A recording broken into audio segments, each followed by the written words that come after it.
يا أيها الذين آمنوا إذا نودي للصلاة من يوم الجمعة فاسعوا إلى ذكر الله وذروا البيع ذلكم خير لكم إن كنتم تعلمون.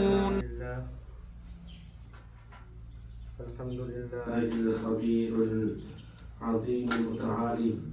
الحمد لله الذي لا تحجبه ظلمات الليالي. الحمد لله الذي أرسل الجبال العوالي. سبحانه من إله يغفر الذنوب ولا يبالي. لا إله إلا الله وبها نحيا وبها نموت وبها نلقى الله وبها نوالي. وأشهد أن لا إله إلا الله وأشهد أن سيدنا وحبيبنا وعظيمنا وقدوتنا ومولانا وقرة عيوننا محمد بن عبد الله نور من نور الله صفيه من خلقه وخليله أرسله إلى الناس كافة للناس بشيرا ونذيرا بين يديه الساعة وداعيا إلى الله بإذنه وسراجا منيرا. فبلغ الرسالة وأدى الأمانة ونصح الأمة فكشف الله به الغمة حتى أتاه اليقين. My respected brothers, Assalamu alaikum wa rahmatullahi wa barakatuh. After praising Allah subhanahu wa ta'ala, it is very, very important for us to send salam in the court of the Prophet sallallahu alayhi wa sallam and say as-salatu was-salamu alayka ya Rasulullah, as-salatu was-salamu alayka ya Habib Allah, wa ala alika wa ashabika ya rahmatan lil alamin. My respected brothers, as we are in the month of holidays and many of us have gone on holidays and many of us remain behind because of certain reasons. And if you look at this in Islamic way, Islam does not stop anyone from going on holidays, having good time with kids, with friends, visiting their families. But Islam does want us to limit our enjoyment. We do not exceed the boundary of Allah subhanahu wa ta'ala. So in holidays or out of holidays, we need to control our tongue. We need to stop lying in holidays and out of holidays. And our dress code in holidays and out of holidays must be according to Islam. We are on holidays, but our hijab must also be according to Islam. Our eyes, we must control it. Not that we are in holidays. It's because Allah subhanahu wa ta'ala wants us to control our eyes. So when we are at the shopping center, when we are at the places where we are relaxed, but we do not forget that Allah subhanahu wa ta'ala is watching us. And that is only can be done when we have the fear of Allah subhanahu wa ta'ala, the taqwa of Allah subhanahu wa ta'ala. Because the time we are living in right now, the current time, it has become so much difficult for Muslims to safeguard their iman, their faith and the religion, to practice Islam. It's become so difficult because the environment outside we see is so tempting and the evil has spread so wide that it has become so difficult and it has become a challenge for every Muslim to safeguard their iman and practice upon the sunnah of the Prophet sallallahu alaihi wasallam. And it is not something shocking to us because the Prophet sallallahu alaihi wasallam has warned us about this before he passed on. He said, أقبلت الفتن كقطع الليل مظلم يتبع آخرها والآخرة شر من الأولى. That, all my companions, the challenging and the difficult time will come upon you. All these difficult times, these are challenging times. To safeguard one iman at this time is a challenging time. And the Prophet ﷺ said that whoever safeguard his iman in this challenging time, And every time the previous challenge will be the next challenge will be the worse than the previous one.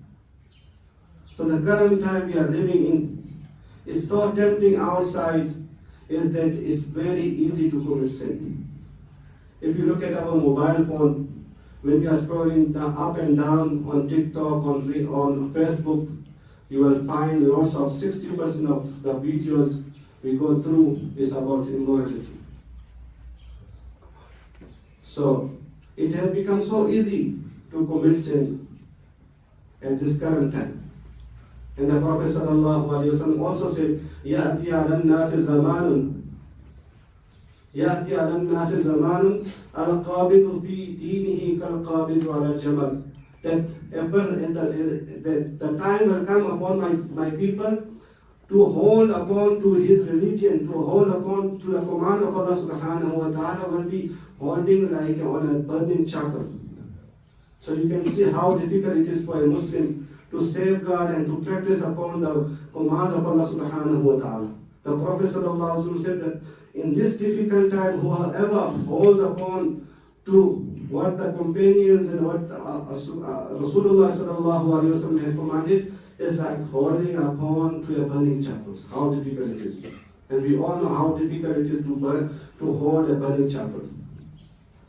And the Prophet ﷺ also said further, and he gave good news to those who safeguard their iman in this tough situation. And he said, إِنَّ مِنْ وَرَائِكُمْ أَيَّامُ الصَّبْرِ لِلْمُتَمَسِّكِ فِيهَا بِمَا أَنْتُمْ عَلَيْهِ لَهُ 50 أَجْرٍ.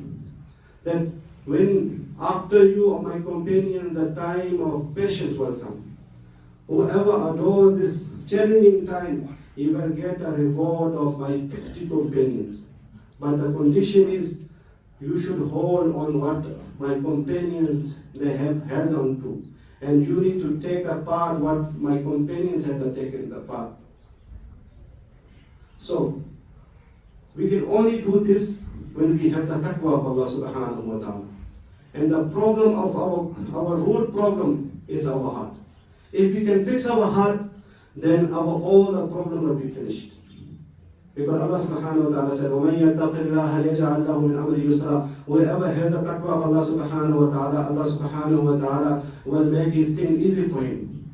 And what is the taqwa of Allah subhanahu wa ta'ala? A person comes to Abu Hurairah radiallahu ta'ala and he says, oh Abu Hurairah, what is the taqwa of Allah subhanahu wa ta'ala? Abu Hurairah radiallahu ta'ala, he says, have you ever walked on a path with lots of thorns? There's lots of thorns. The person says, yes. He said, what did you do? He said, I picked my clothes, so my shawl, my trousers, so my clothes does not get tangled in those thorny paths. Abu Hurairah radiallahu ta'ala, he said, that is a taqwa of Allah subhanahu wa ta'ala. To go through life consciously, so that you do not step on anything which is disobedient to Allah subhanahu wa ta'ala. That is a taqwa of Allah subhanahu wa ta'ala.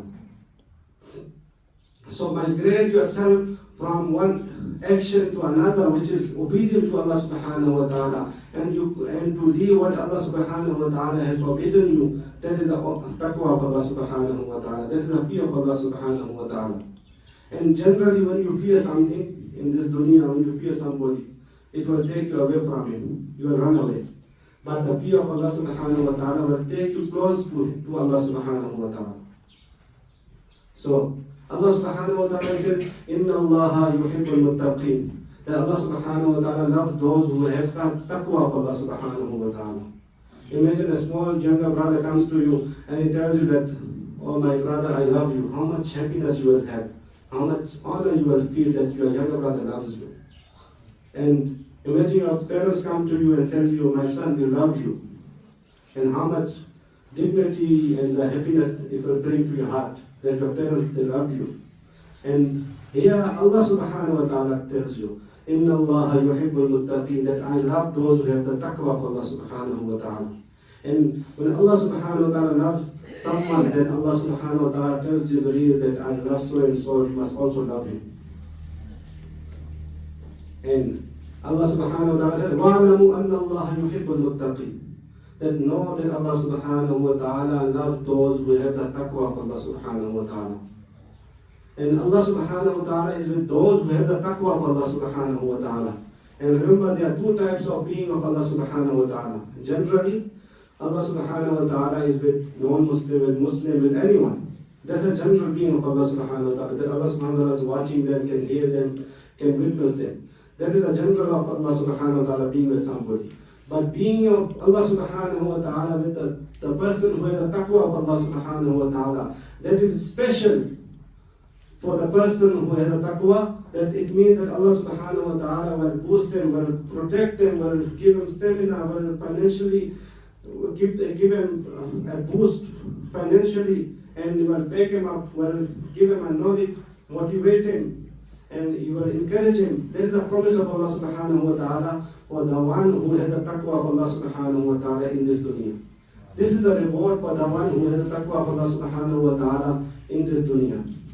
And for akhirat, Allah subhanahu wa ta'ala said, وَالْآخِرَةُ عِنْدَ رَبِّكَ لِلْمُتَّقِينَ. The entirety of akhirah belongs to the people of taqwa, who has the taqwa of Allah subhanahu wa ta'ala. The Prophet sallallahu alayhi wa sallam said, when the trumpet will be blown, the people will be coming out of their grave, they will be barefooted, naked, uncircumcised, the way they were created first time around. Everybody will be coming out of their grave, circumcised, uncircumcised, barefooted, nakedly. And they will be rushing to Allah subhanahu wa ta'ala to give the accountability to Allah subhanahu wa ta'ala. And from them there will be a group of people of taqwa. A rider will be waiting for those people to take them to Allah subhanahu wa ta'ala, so that these people can give Allah subhanahu wa ta'ala the accountability. وَنَحْشُرُ الْمُتَّقِينَ إِلَى الرَّحْمَنِ وَفْدًا. That Allah subhanahu wa ta'ala just said that I will gather the people of taqwa to Allah subhanahu wa ta'ala ridingly. That is an honor for those who have the taqwa of Allah subhanahu wa ta'ala. Imagine people will be going on their faces, they will be crawling towards Allah subhanahu wa ta'ala to give accountability. But that this will be the honor for those who have the taqwa of Allah subhanahu wa ta'ala. And the rider will be waiting for them to take them to Allah subhanahu wa ta'ala. And after the accountability, then the bridge Sirat comes. And this bridge, beneath this is hellfire. And beyond, once you pass this bridge, there is a paradise. And this bridge is sharper than the blade and the thinner than the hair. And Allah subhanahu, and everyone has to pass this. And the one who will fall down, he will go beneath the hellfire. And Allah subhanahu wa ta'ala said, وَإِن مِّنكُمْ إِلَّا وَارِدُهَا كَانَ عَلَىٰ رَبِّكَ حَتْمًا مَقْضِيًّا. That your Lord has decreed by Allah subhanahu wa ta'ala that everybody has to pass this bridge.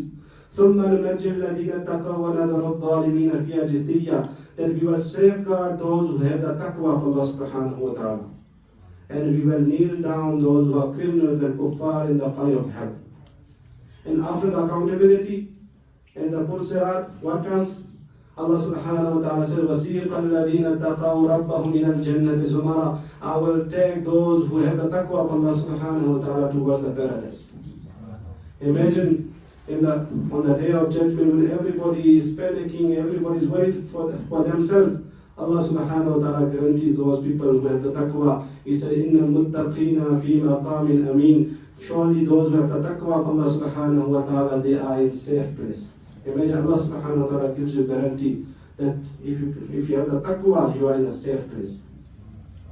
So my brothers, our sitting of today, the outcome of sitting of today is everything ends to the taqwa of Allah subhanahu wa ta'ala. You're going to a financial problem, you must have the taqwa of Allah subhanahu wa ta'ala. You're having family issues, you must have the taqwa of Allah subhanahu wa ta'ala. If you have internal, external problems, you must have the taqwa of Allah subhanahu wa ta'ala. You're having problems at work, you're having court problems, you must have the taqwa of Allah subhanahu wa ta'ala. Start fearing Allah subhanahu wa ta'ala. Start following the command of Allah subhanahu wa ta'ala. Where Allah subhanahu wa ta'ala tells you not to do this and not to do that, then you stop all those things. You start having the taqwa of Allah subhanahu wa ta'ala. Then you will see the magic from Allah subhanahu wa ta'ala. And I want to give you a small short story about the taqwa of Allah subhanahu wa ta'ala so that we can wind up. There was a person by the name of Hatim al-Asam. He was a person, righteous person, naqiyyun lillahi wali. He was a saint of Allah subhanahu wa ta'ala. And this person also, he always wanted to go for Hajj. And barrier, what was stopping him? He had 2 daughters and his family. And every time he wants to go for Hajj, his family tells him, look, the journey to Hajj will take you 4 to 6 months, because those olden days it will take him so much. And who's going to take care of us, our food and stuff like that? So every time he makes niyyat of going to for Hajj, then he stops because of the same reason. When the Hajj time came now, and he went to his wife, he said, this year I want to go for Hajj. The wife says, once you go out, what happens if the supply gets finished, the food runs out? Who's going to take care of your daughters? But the daughter, she was very special, the younger daughter. She said, oh my daddy, you didn't hear the ayat of the Holy Quran, وَمَنْ يَتَّقِ اللَّهَ يَجْعَلْ لَهُ مَخْرَجًا. Whoever fears Allah subhanahu wa ta'ala, Allah subhanahu wa ta'ala will make an opening for him. So the daddy took the heart from the daughter, and he went for Hajj. And after a few weeks or few months, the food ran out. The mother said to the daughter, you are the one who told your father to go for Hajj. Look, we are starving now. We don't have food. And the daughter, she went to the back room and she put a musalla and she started praying and making dua to Allah subhanahu wa ta'ala. And she said, Allahumma anta qulta wa qawluka al-haq wa man yattaqillaha yaj'al lahu makhraja. Ya Allah, indeed your words are truthful and you have said it. Whoever has a taqwa of Allah subhanahu wa ta'ala, you will make an opening for him. وَيَرْزُقُهُ مِنْ حَيْثُ لَا يَحْتَسِبُ وَمَنْ يَتَوَكَّلْ عَلَى اللَّهِ فَهُوَ حَسْبُهُ. Whoever has a taqwa and whoever has hope of Allah subhanahu wa ta'ala, I anticipated on you. Now we are in this situation. While she is making dua, someone knocks on the door. And it was the guard of the governor. When she opened the door, the guard asked the small young girl that if she can have some water for the governor who was waiting outside. And this daughter, she made the water presentable and she gave to the guard. And Allah subhanahu wa ta'ala put delight in this water. And when this governor drank this water, and he asked the guard, where did you get this water from? And this guard, he said, I got it from the house of Hatim al-Assam. And the governor said, we must go and make salam to Hatim al-Assam. He said, no, the Hatim al-Assam has gone for Hajj. Then the governor said, in his absenteeism, we must take care of his family. Then those days, they used to have the stock of coins in their pockets, and the gold coins, and the governor threw some gold coins over the wall on the Hatim al-Assam, and he told all his army to throw a few coins of gold in the house of Hatim al-Assam. After a few while, the coins were rotting around in the house of Hatim al-Assam. And seeing this, the daughter started crying. The wife said, the mother said, you are poor, you are happy, now we are rich, now you are crying. She said, a person from the creation of Allah subhanahu wa ta'ala looked at us with the eyes of mercy. Look what happened to us. Imagine if Allah subhanahu wa ta'ala looked at us with the eyes of mercy, what's going to happen with us? So our problem lies in the taqwa of Allah subhanahu wa ta'ala. May Allah subhanahu wa ta'ala give us the strength to attain the taqwa of Allah subhanahu wa ta'ala, so that we can be safe placed on the day of judgment. وَمَا عَلَيْنَا إِلَّا الْبَلَاغُ الْمُبِينُ.